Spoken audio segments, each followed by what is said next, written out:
Sunnydale friends, and welcome back to Magical Art and Science Monday with Miss Daisy. For this week's activity, we will be doing puffy paint painting. So I made this creation before making this video because I wanted to give you all an idea of what this might look like. For this butterfly, I drew an outline of the butterfly prior to painting on it, just to give myself a clear image of kind of the way to follow it. But while I'm doing this with you all, I'm going to do it without an outline to see how that turns out. I hope you all have lots of fun with the project this week, and please remember to like and comment and post a picture of your creation so we can all see how creative you all are. Thanks for joining us. So I wanted to start off by showing all of the materials that we will be using today. So we have white glue, shaving cream, food coloring, which we included a couple different colors for you, craft sticks to mix up your paint, a paintbrush, and some small mixing bowls. Hopefully you have some at home. Any type of small bowl will be okay, or a small cup, basically whatever your parents are okay with you mixing the paint in. And of course our cardstock paper for us to make our painting on. So getting into the steps now. I want to start off just by shaking the shaving creams up a little bit, make sure they're well mixed. And as I said in the directions, your measurements don't have to be exact. I just wanted to make about half of this bowl of the painting. So we're going to do about 1/4 shaving cream and 1/4 of the glue. So we're going to start off with the shaving cream or the glue, whichever order. And we're going to just spray some in there. Like I said, I want about half the mixture to be paint, so that came up a little bit more than I wanted, but it is okay. And then we're going to add some more in there. And next we're doing our glue. So the same process, basically you just want it to be equal parts glue and shaving cream. So if you want to make a whole bunch of small batches, you can do that too.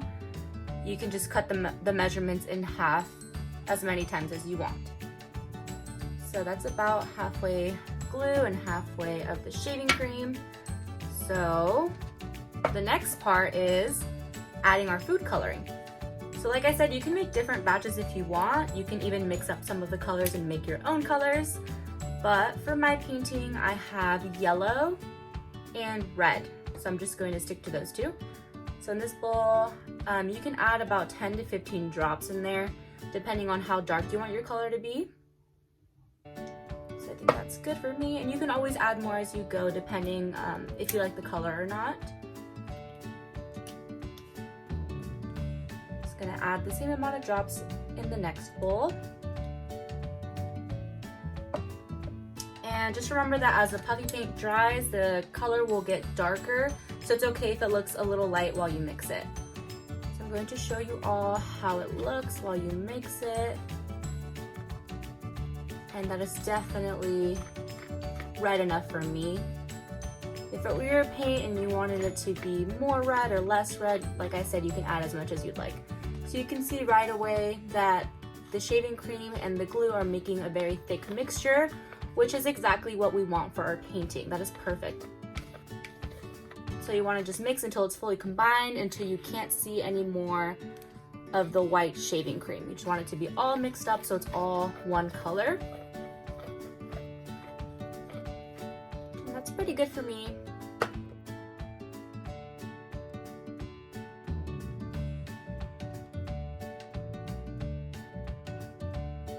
So if you want to make more colors, you just redo those same steps that we just did. So I'm going to put this to the side and just move these little sticks on the side so they're not in the way of your paint. So the next part is bringing in our paintbrush, and that's what we'll use to paint our portrait, of course. So you're not going to do the normal paint stroke that you would do with like watercolors or acrylic paint, so you're not dragging it. Instead you're like dabbing it on there because it's pretty thick. And if you want, like my colors are very similar, so I don't mind the colors mixing together, but if you have, let's say like a red and a blue and you don't want it to mix together, you can just get a cup of water on the side and just dab off the extra paint, or a paper towel and you can dab off the extra paint that way. So today, I'm going to be making a sun. So we'll see how that turns out. I'm going to start off by, like I said, just dabbing it on there. And it's very fluffy, so it can be kind of hard to get it to stay exactly where you want, but if you just keep dabbing, it'll hopefully turn out the exact way you want it.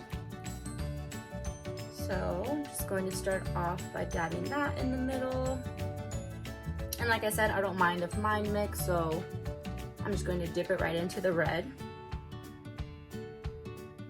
And it does look a little bit pink for my liking on the paper, so I'm going to add some more red coloring afterwards to make a whole different color.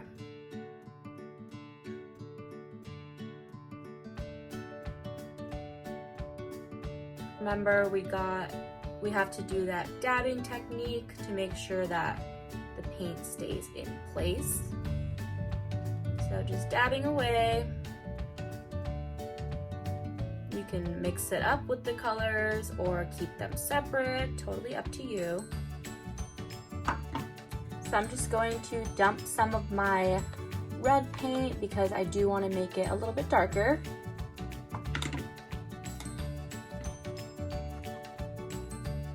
Okay, that's pretty good.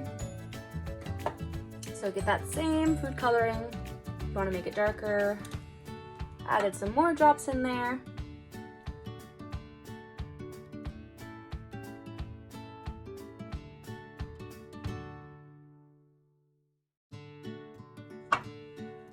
So the same dabbing motion as before.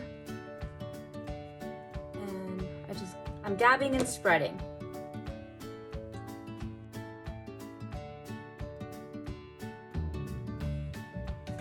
So I kind of want to create a little ombre effect for my sun, so I'm just slightly mixing the colors together to get them to blend in better. So I already have the center part of my sun pretty much the way I like it. So the last part is going to be the rays. So for that, I'm going to use that same mixture that I was starting off before, but I'm going to add some more food coloring to make it even darker. Like I said, for my painting, I'm kind of trying to go for that ombre effect, which is why I keep adding more food coloring to the same batches, just so I can make different shades of the same color. And as I said before, it does get a little darker as it dries, so just keep that in mind when you're mixing your colors.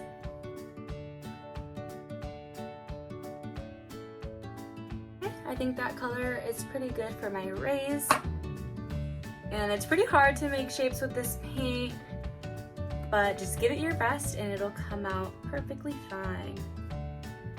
So that's same dabbing motion. And also, the puffy paint starts to flatten as it dries, so make sure you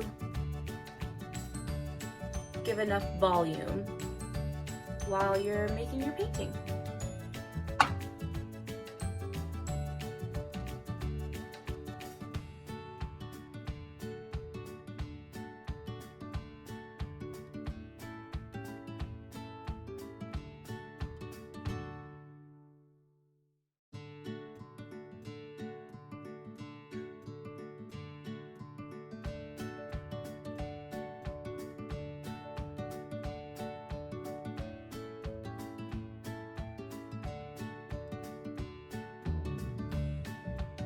And this is my final product.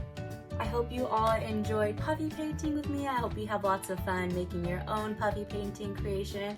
And please remember to post a picture of your final product and also like and comment on this video to be entered into a chance to win our drawing for our Sun goodie bag.